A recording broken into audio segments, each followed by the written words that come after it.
Bem-vindos, senhoras e senhores, esta droga de canal. Eu sou o Lucas e 29 anos contrariando a estatística. Hoje nós falamos do livro da tribo dos roedores de ossos. Depois da vinheta, é lógico.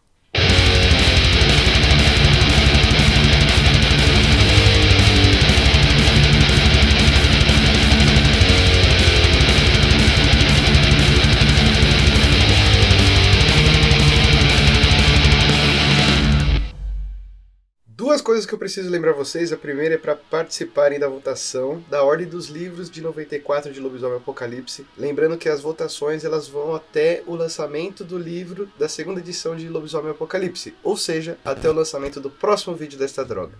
Outra coisa que eu quero lembrar é que se você quiser fazer parte do Clube do Livro, mande uma mensagem, manda lá um direct lá no meu Instagram, lá na Droga de Insta, para você me avisar que se você quer ou não. Quer dizer, se você quer participar da droga do Clube do Livro. Quer dizer, só Clube do Livro. E tenho duas recomendações também, são duas produções nacionais. Um desses produtores já passou aqui, no sentido de recomendação também, que é o Ismael Alves. Ele fez agora qual que é o nome? Hordas do Caos do Sabá em São Paulo, que seria um suplemento para o São Paulo by Night, que é justamente ligado ao V5, então você não perde por ver esta obra maravilhosa. E a outra indicação é uma obra do Hugo Leão, que ele fez o Vampiro Era dos Deuses Vivos, uma proposta muito interessante que se passa ali no Crescente Fértil, onde as primeiras civilizações começam a aparecer, e é quando os vampiros se aproveitam para se darem como entidades, como divindades daquelas civilizações. Muito interessantes. Então essas duas produções, ideias muito boas, ideias originais, então você não perde por ver lá, mas sem mais delongas, vamos ao vídeo, vamos falar sobre o livro da tribo dos roedores de ossos. Quero começar falando sobre, na verdade, a proposta do livro da tribo dos roedores de ossos. Eu tinha uma visão sobre o livro da tribo, na verdade, que era bem diferente. Na verdade, eu tenho mais recordações sobre o livro da terceira edição, a edição revisada, aquela que você pode encontrar gratuitamente em português lá no Discord do Nação Garou. Eu tenho mais memórias sobre esse livro do que este aqui da segunda edição. Aliás, bom, da terceira ele é muito superior ao daqui. Vocês vão entender ao longo desta gravação. Acontece que ao longo do livro ele aborda sobre o tema da pobreza, né? Aliás, é o tema sobre os roedores de ossos, né? São sobre os destituídos, né? Os esquecidos, os invisíveis, né? Como uma expressão que eu gosto muito de usar, que são aquelas pessoas que estão abaixo do radar de importância da sociedade. Eu acho isso muito importante, mas eu acho que a forma que isso passa no livro, ela é um pouquinho, ela é meio fraquinha, é um discurso meio fraco, não tão convincente. Eu acho que essa ideologia que nós vimos lá, que o Phil Brucato desenvolveu no livro das Fúrias Negras, ele não é encontrado aqui no dos Roedores de Ossos. Mas existe sim uma preocupação em colocar esse tema dentro do livro, mas ele não funciona tanto, principalmente porque ele é nichado. Isso eu vou falar ao decorrer do livro. E, principalmente, isso é completamente visado, completamente explorado no próprio quadrinho do começo do livro, né? Que a gente tem uma narração da mãe Larissa, a gente tem um cara que seria um jovem adulto de classe alta, que ele cria esse costume psicótico, psicopata, na verdade, de matar moradores de rua. Então, ele não contava que os próprios empregados da sua casa eram parentes ou roedores de ossos em si, no sentido de Garou, e eles tomam uma providência em relação ao Timmy, não lembro o nome desse otário. Mas enfim, ele contextualiza o cenário, né, dos roedores de ossos, e eu acho bem interessante como que isso vai conversar com o contexto, principalmente como as coisas acontecem nessa história, né? Morrem muitos moradores de rua até que eles tomem uma ação. Enfim, mas vamos falar sobre isso com calma. Primeiro vamos falar sobre as historinhas dos roedores, esses imundos. Quando se fala de lenda, ele começa falando sobre o primeiro roedor de ossos, que na verdade ele coloca como um irmão mais novo do próprio Cruzes de Prata, e ele era um cara dado como um cara pequeno, um cara... Embora ele fosse um caçador, um bom caçador, ele não era tão bom quanto os outros Garou, então ele era tratado como uma coisa mais... não hostilizada, mas... Ele era esquecido, ele tinha esse estigma por ser o mais fraco. Se você já viu o vídeo que eu fiz sobre o livro Ways of the Wolf, a gente vê como a natureza dos lobos ela é naturalmente colocar aqueles que são mais fracos para realmente comer os restos dos alimentos. São os últimos a se alimentar. Então é exatamente onde os roedores de ossos, esse ossudo, esse primeiro roedor, ele entra. Porque ele é pequeno, ele é um pior caçador que existe dentro daquela matilha. Então ele ficou fadado a roer os ossos. Assim ele ficou conhecido como ossudo. O que acontece é que um belo dia ele tentou enganar a sua própria família, a sua própria matilha, e ele disse que a carne da caça estava podre para que ele pudesse comer toda a carne. E os outros garotos, sentindo-se enganados, o presa de prata especificamente, vai lá e diz que essa atitude do ossudo é uma coisa da Wyrm. E assim ele meio que é banido, né? E algum tempo depois, a Wyrm se manifesta, ela por si mesma, e então eles combatem a Wyrm, só que é só o ossudo quem consegue finalmente adentrar e roer os ossos da Wyrm. E Gaia, surpresa por isso, eles vão lá e reconhece os roedores de ossos por isso, e então ela batiza, né, o ossudo como um genuíno sobrevivente. Então eles são muito orgulhosos dessa natureza da tribo, que seria da tribo futuramente. A história dos roedores começa no Egito. Na verdade, eles falam que tem uma ligação muito grande com o rato. Aliás, o totem da tribo não é exatamente o rato, mas a ratazana, porque é uma fêmea, né? Mas enfim, onde eu quero chegar é que essa ligação com os ratos, ela também era proveitosa para os presas de prata, que embora eles não gostassem, eles escrachassem os roedores de ossos, eles usavam eles para controlar a humanidade, que por meio dos ratos, comendo ali as comidas da humanidade, é que eles conseguiam realmente controlar a demografia naquela época. Mas essas coisas elas saíram de controle, as doenças começaram a se propagar, e é lógico que isso sobrou para os roedores de ossos.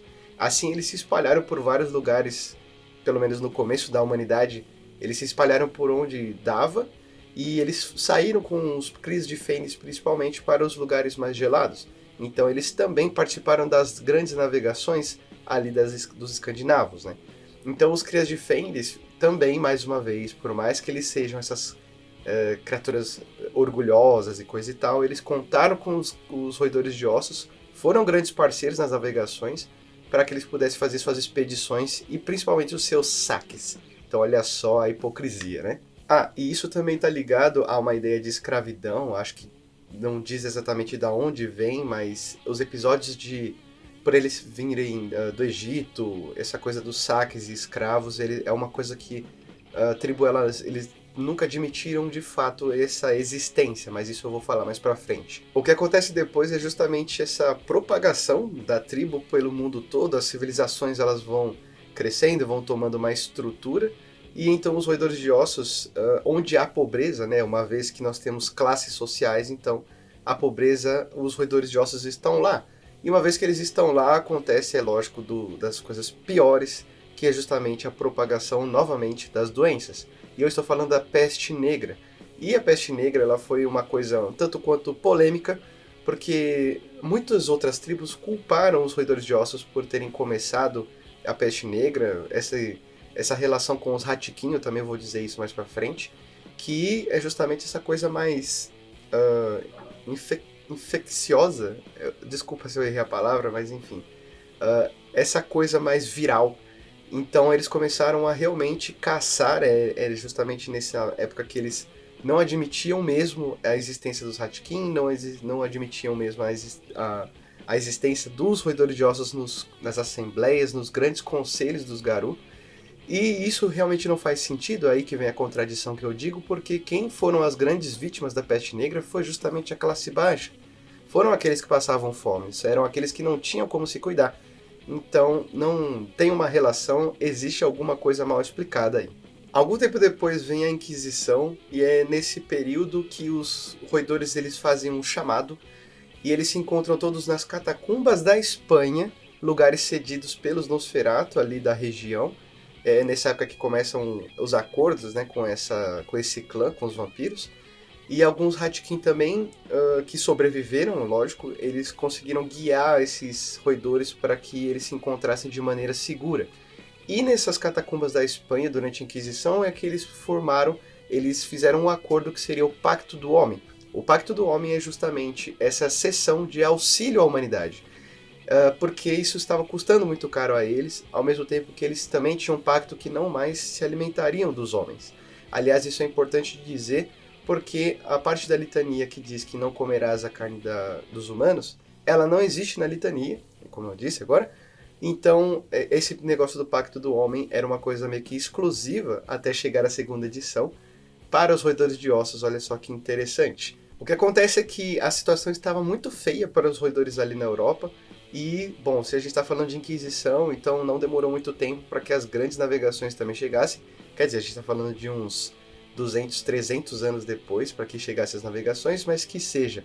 Quando esse momento chegou, eles aproveitaram esse momento e eles acharam que existiria um lugar melhor para eles. E realmente, eles chegaram na América, eles eram um grande quintal, né? Eles tinham um lugar para se alimentar o tempo todo, eles estavam muito felizes com o resultado das explorações.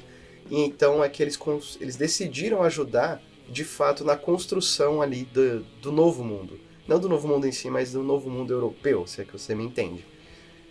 A relação com os nativos, ela não foi boa, na questão que, primeiro, que eles eram europeus, enfim, eles eram de outros lugares, e quando eles chegaram lá, eles também não foram bem aceitos. Então, mas eles não eram bem aceitos, mas eles eram mais bem aceitos do que os outros europeus, porque eles eram escória, e os nativos eram tratados como da Wyrm, se é que você conhece a história dessa coisa do Novo Mundo, das terras puras. Mas, de qualquer forma, eles conseguiam conviver, de certa forma, com os nativos, mesmo sendo meio que expurgados pelo seu estilo de vida, principalmente pelos seus vícios, né? Os roedores de ossos não demoraram muito para que eles se entregassem ao álcool e ao ópio, principalmente, o que às vezes influenciava os próprios nativos, e isso a gente já viu que se tornou uma porta de entrada para que a Wyrm pudesse se apoderar da humanidade. Mas além de tudo isso, é nesse momento que eles começam a ajudar a construir a América e fazer ela se tornar o que ela foi até a Guerra Civil, enfim, até a Independência, que, bom, eles construíram, assim como grandes esperanças, né? Os puritanos chegaram ali na América, enfim. E eles ajudaram a construir, só que mais uma vez eles foram ostracizados, mais uma vez eles foram escrachados pelas outras tribos. E então, por mais que eles tivessem a participação fundamental para a construção de uma nação, olha só, você já viu essa história em algum lugar, eles não foram levados a sério, foram esquecidos, foram completamente descartados, e eles voltaram novamente para a pobreza. Uma coisa que eles ajudaram quase não, né? 100% a classe trabalhadora, e completamente esquecida foram colocados devidamente no seu lugar para aqueles que eram de maior importância do que os mais baixos. Olha só que fictício. A primeira vez que eles passaram a ignorar o Pacto dos Homens foi justamente durante a época da escravidão, porque eles, como eu já disse, eles não toleram esse comportamento da subjugação direta de aprisionamento, porque por mais que eles sejam ostracizados pelos outros Garou, pela sociedade, eles são livres no seu sentido de perambular por aí. E a escravidão é uma coisa de controle completo e nítido, é uma coisa importante, o controle nítido e evidente que os roedores têm, então eles não admitem. Então, durante a época da escravidão, eles se esforçaram muito para que esse período acabasse. Demorou pra caralho? Demorou para um caralho. Mas eles, com o seu esforço e sua luta, eles ajudaram ali a cessão da escravidão. O tempo passou, as civilizações começaram a ficar mais modernas no sentido tecnológico, e então os andarilhos do asfalto começaram a ter mais influência dentro das cidades, e quando eles chegaram com seus apetrechos, com seus auxílios, eles começaram a tomar os cairns dos roedores, mais uma vez taxando eles de indignos, e, enfim, os territórios dos roedores foram quase todos pegos. Isso a gente vai falar daqui a pouco, mas alguns eles restaram, principalmente com a ajuda de um campo, que já já eu falo dele. E com esses campos, na verdade, esses territórios que não foram tomados, que foram a resistência ali, vamos dizer assim, dessa ocupação, dessa tomada de territórios, isso sim foi uma invasão de territórios ali dos andarilhos do asfalto, é que os roedores conseguiram esconder os seus territórios e falar assim para os roedores, beleza, a gente está na rua agora e já acabou já.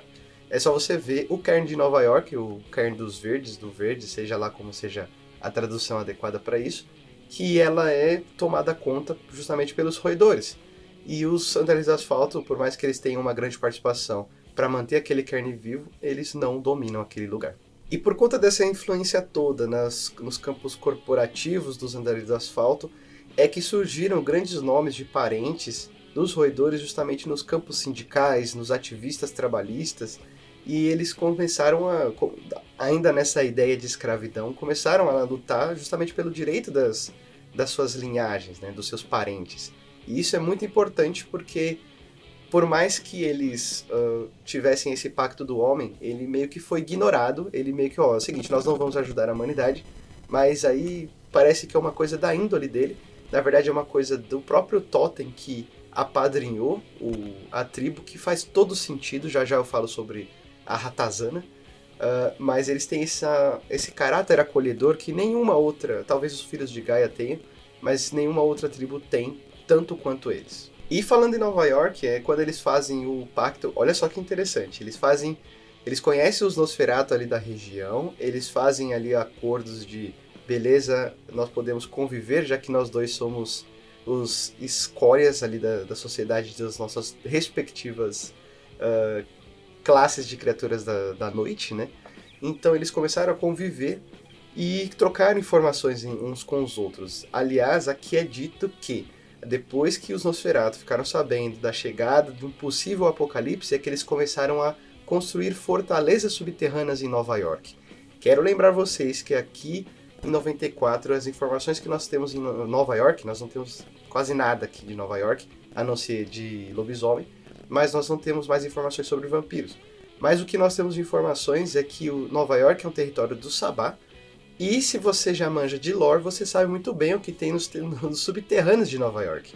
E os Nosferatus estão construindo fortalezas por causa do apocalipse. Que relação será que existe aí? Não sei, mas a gente vai ver isso com calma ao decorrer dos outros livros, enfim.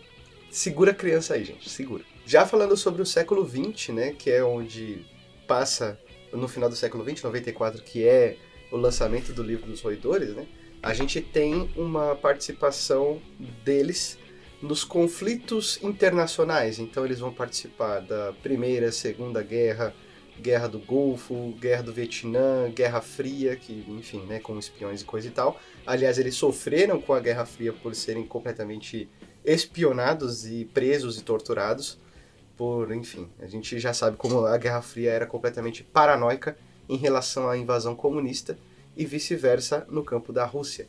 Então, eles participaram de todos esses conflitos, eles morreram em massa durante a Segunda Guerra, morreram em massa na Guerra do Vietnã, e sempre em pró dessa ideia de que existia um inimigo que ele deveria ser combatido, que eles deveriam proteger o seu povo. E por fim, a classe baixa, se tem uma coisa que ela tem que fazer para sobreviver, e isso eu acho muito interessante, é o processo de carnavalização. Se você não conhece esse termo, dá um Google aí que vale super a pena. Mas é basicamente tirar sarro das coisas com as suas festividades, porque é a única forma de você se distrair de como sua vida está ruim. Não é exatamente o propósito, mas seria assim que desde os tempos mais primórdios as classes mais pobres se divertem, justamente fazendo piada daqueles que menosprezam eles. Eu acho isso muito interessante.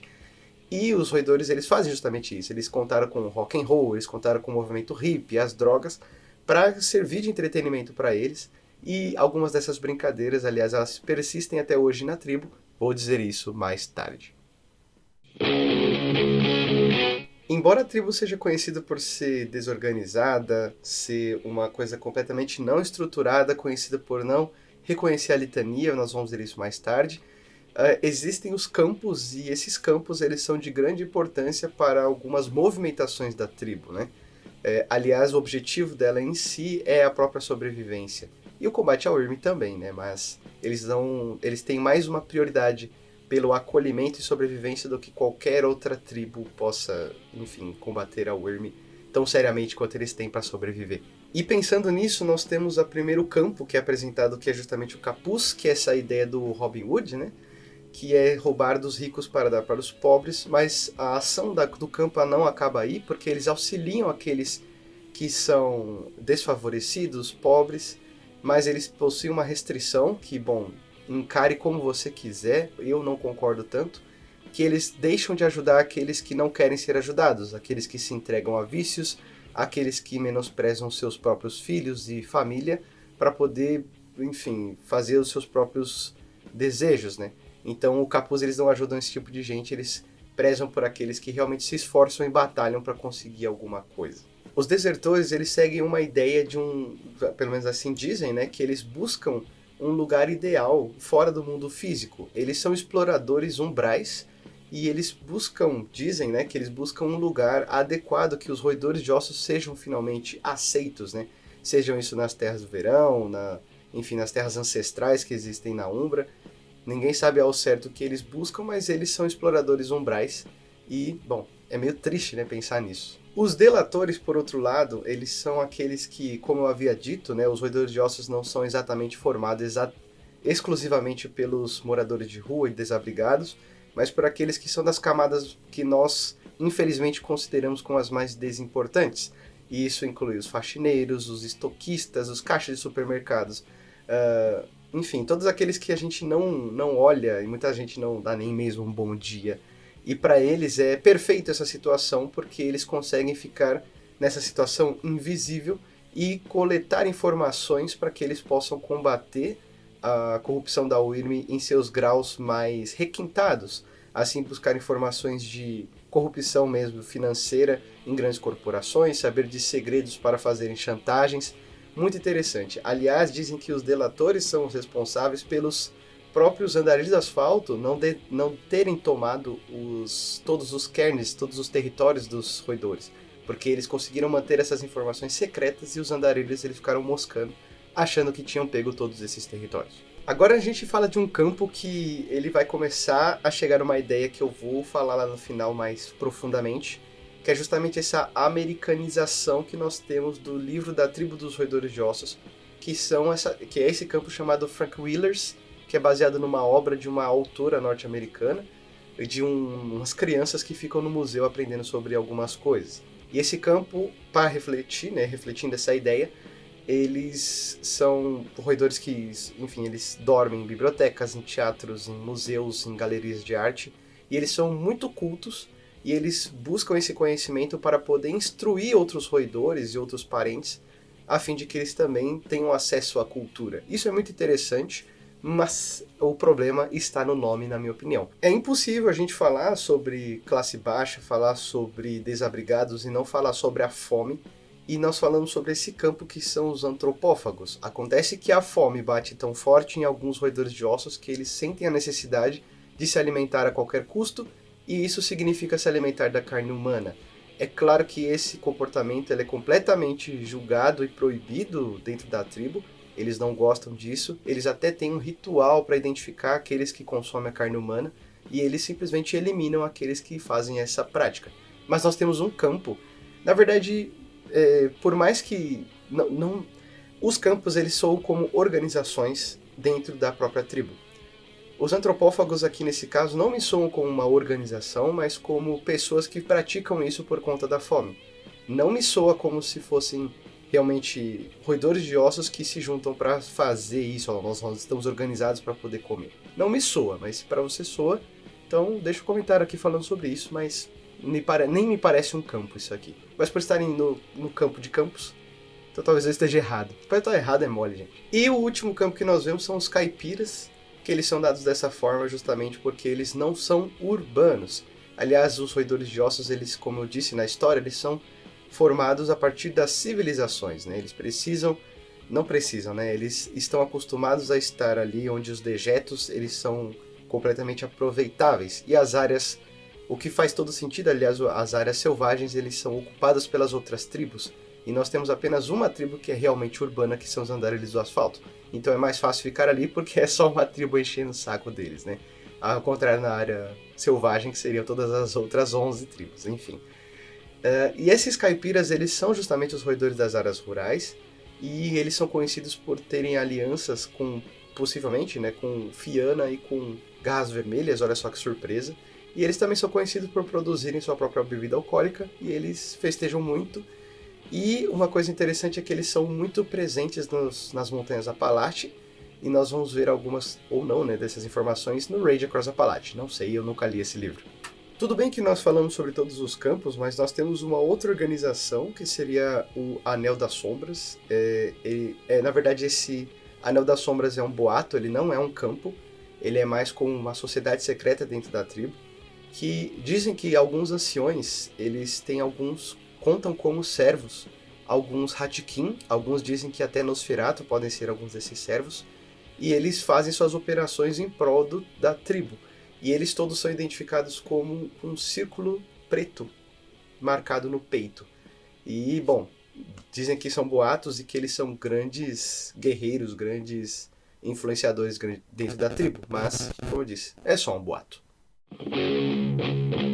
Bom, falando sobre a natureza em si da tribo, talvez seja de conhecimento geral para qualquer pessoa que já tenha jogado pelo menos uma vez Lobisomem Apocalipse, tenha lido alguma coisa sobre os roedores de ossos, ou enfim, que eles são completamente menosprezados pela situação deles, né?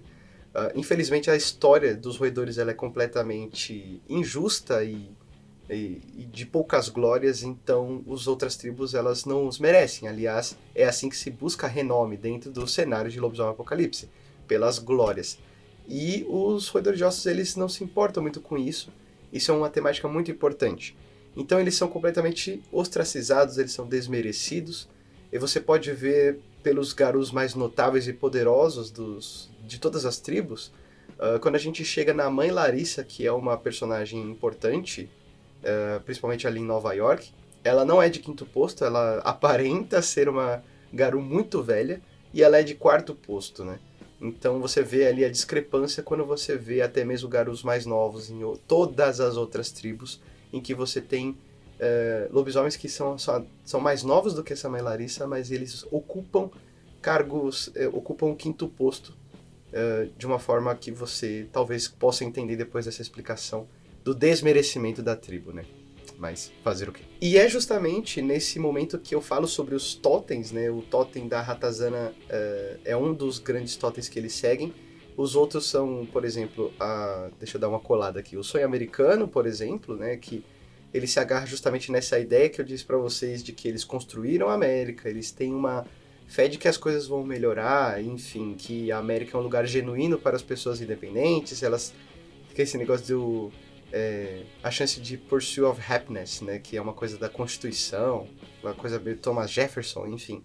E eles acreditam muito nessa ideia, mas a gente sabe que não é bem verdade. Aliás, aqui no livro mesmo fala que a representação desse totem é vista como um cara completamente desequilibrado. As outras dois são a alma da cidade e a pilha de lixo, que são justamente as coisas que eles se agarram. Mas falando sobre a Ratazana, quando fala sobre ela, eu acho um destaque interessante, que ele vai dizer que a Ratazana, por ela ser não exatamente um rato, ela ser uma fêmea, é essa coisa do acolhimento. A gente acabou de passar pelo livro das Fúrias Negras, né?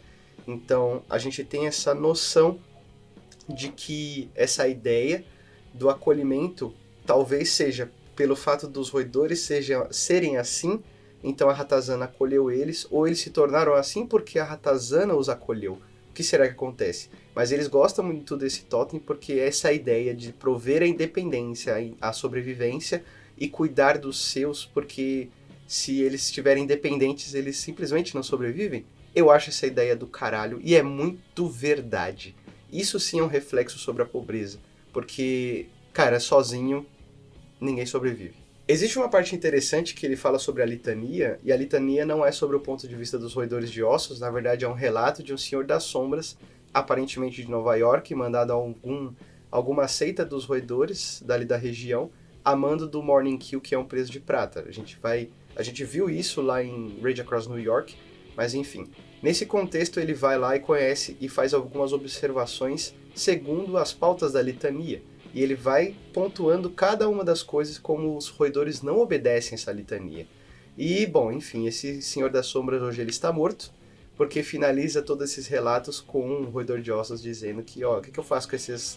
Olha só o que eu achei desse cara aqui. Então, queima junto com os ossos dele aí, que tá tudo certo, que ninguém vai achar ele nunca mais. Mas, pensando nisso, a litania, ela realmente é infringida por eles em vários aspectos, mas existem algumas coisas que são importantes. Falando sobre essa união, a hierarquia talvez não seja seguida, mas eles têm muito respeito pelos seus mais velhos. Aliás, são os mais velhos que os alimentam, são os mais velhos que os acolhem, são os mais velhos que os ensinam. Então existe uma grande consideração, uma coisa que você não vai ter por outras tribos, porque elas não fazem isso por eles.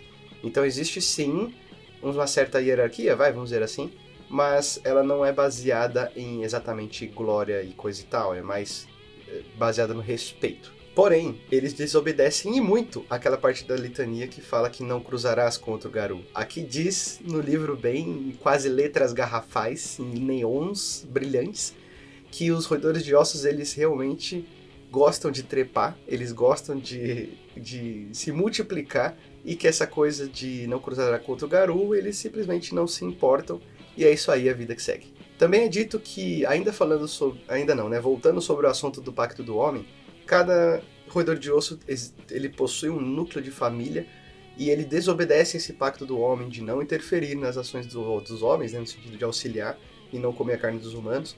Eles infringem esse pacto quando eles têm os seus núcleos sociais, porque eles têm espécies de famílias e eles fazem de tudo por essas famílias. Como eu disse, é de novo essa ideia de união. Entre seus costumes, existem dois aspectos aqui, dois rituais e algumas brincadeiras, eu vou citar elas depois, mas existem dois rituais que são feitos pela tribo que eu acho curioso, no mínimo. Um deles é o ritual da bola preta, que é justamente o momento em que algum roedor de ossos ele faz alguma cagada muito grande dentro da seita, dentro da tribo, enfim. E uma bola preta de sinuca, aquela bola 8, tá ligado?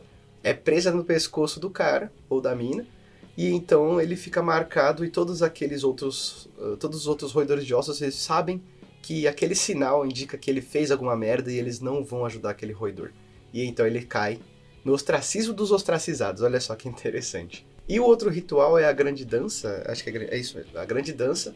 E essa grande dança, ela é um baile de máscaras, um baile de fantasias, em que os roedores ali de uma seita, pode ser que outros roedores de outros lugares eles cheguem ali para participar também desse ritual, eles se fantasiam dos outros Garou que existem ali na região, e assim eles tiram um sarro. Lembra que eu falei para vocês sobre carnavalização? É exatamente esse o propósito, que, enfim, só não tem marchinha, né, acredito eu, mas deve ter.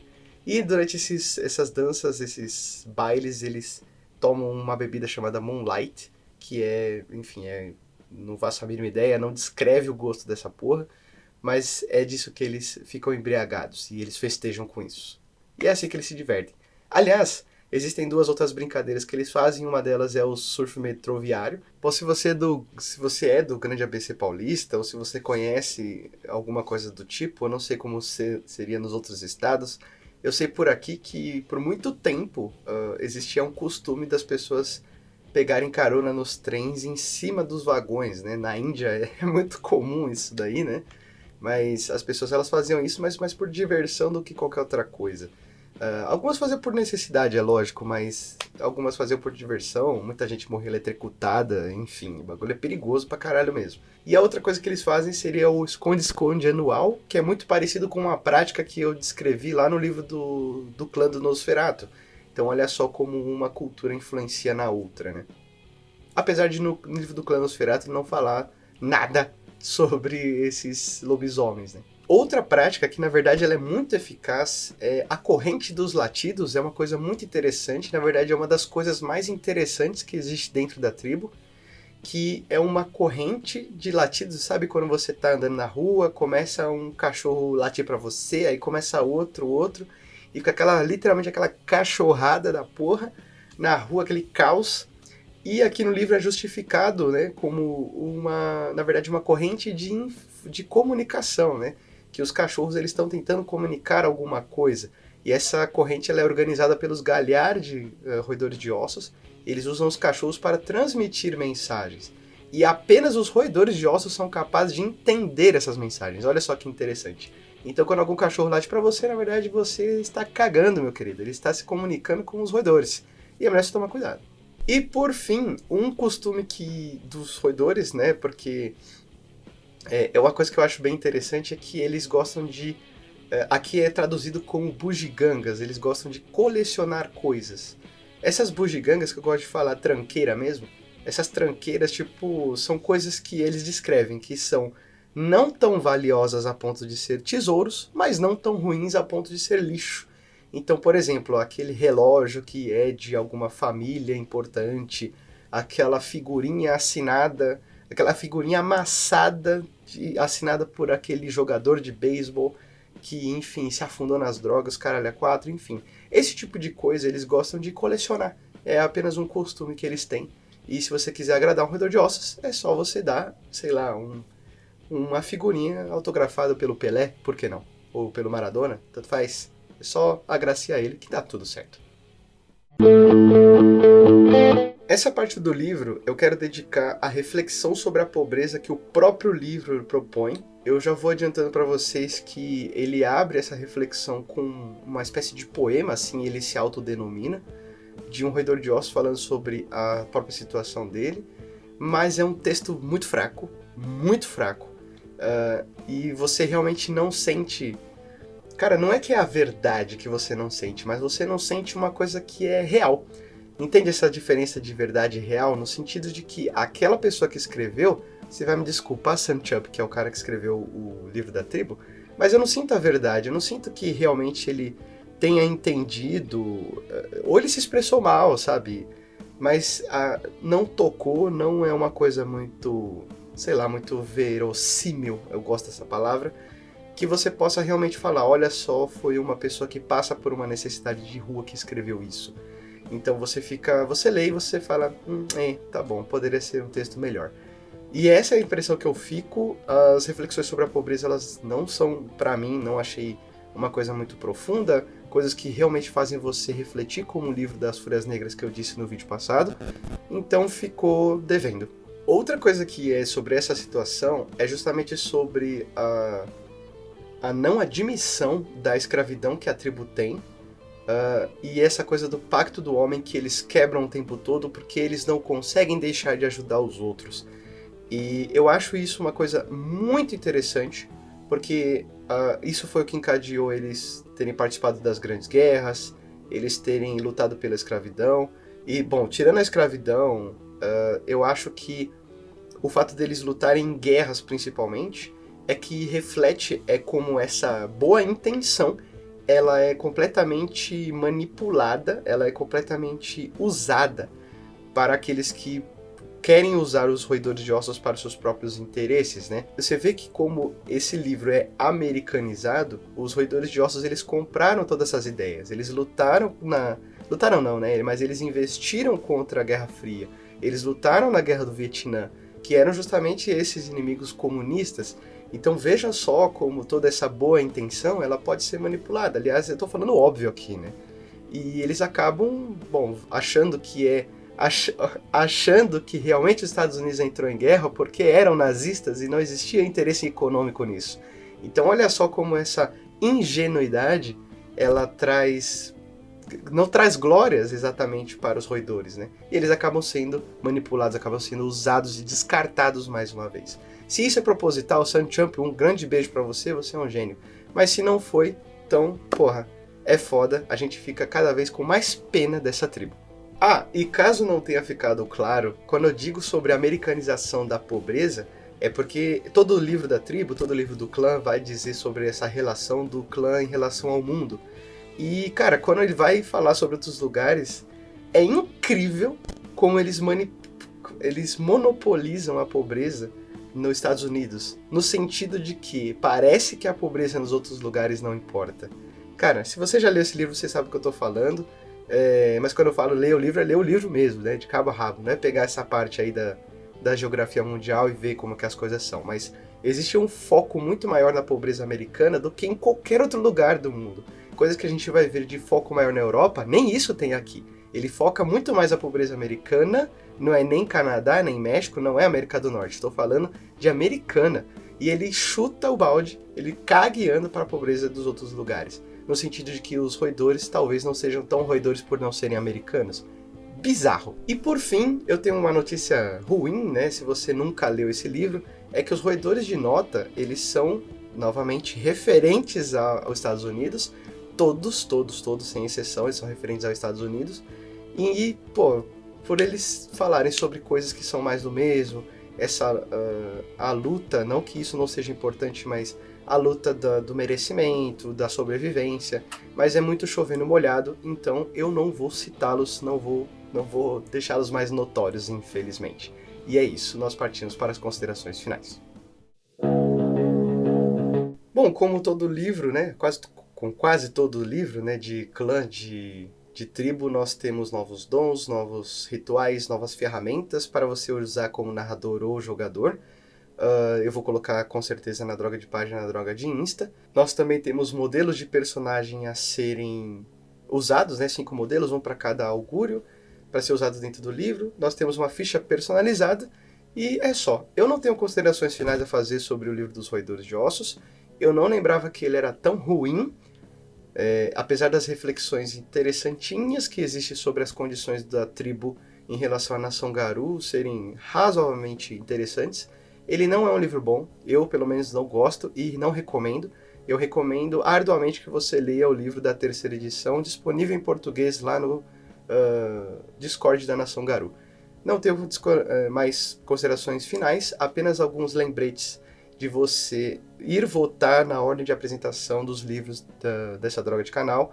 E para você, caso queira participar do Clube do Livro, mande uma mensagem no meu direct lá do Droga de Insta, ok? Então essa droga se propaga pela droga de Instagram, a droga de página, a droga de Twitter. Se inscreve nessa droga, compartilha nas suas redes sociais, nas suas mesas, onde você bem entender. Deixe um comentário caso você queira falar alguma coisa interessante sobre enfim, sobre essa review, sobre essa revisita, sobre essa análise. Se você tem alguma coisa a acrescentar, alguma coisa a me recriminar, sempre com respeito e humildade, ok? Bom, siga em frente com a sua vida, mas sempre lembrando de olhar para baixo. O próximo livro que nós vemos é Lobisomem Apocalipse, a segunda edição. Um grande abraço a vocês, até a próxima. Falou!